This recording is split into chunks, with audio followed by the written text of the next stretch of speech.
Jésus, quand il est ressuscité, on dit qu'il est né. On dit le premier-né d'entre les morts. Quand Jésus est ressuscité,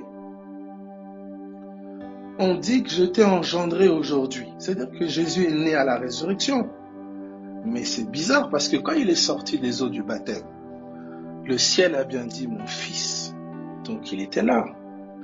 Écoute s'il te plaît maintenant.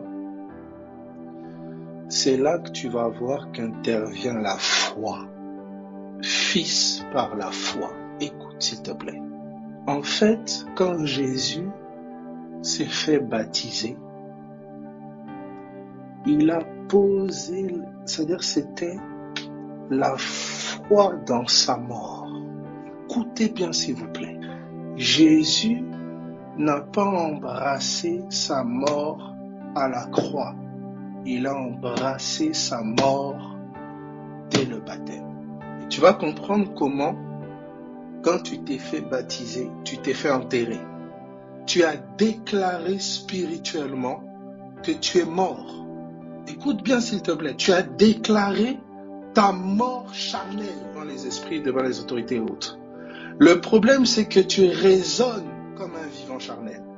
Le problème, c'est que tu as les raisonnements et la mentalité d'un vivant charnel. C'est ça notre problème.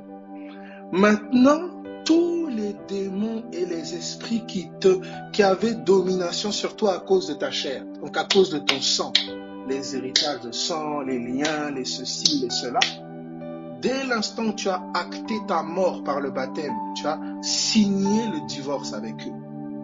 Maintenant, par leur ruse, en maintenant leurs mensonges, leur raisonnement, leur mentalité en toi, ils maintiennent leur domination.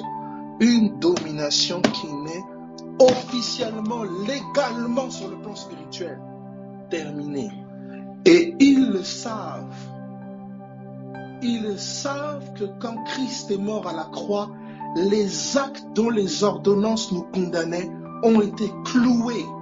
Ainsi, il a dépouillé les autorités, les principautés, les dominations. Ça veut dire que légalement, sur le plan spirituel, aucune entité démoniaque ou d'héritage de sang n'a plus aucun pouvoir sur toi.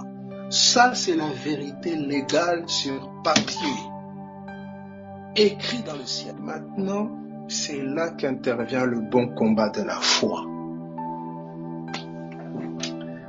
Qui croit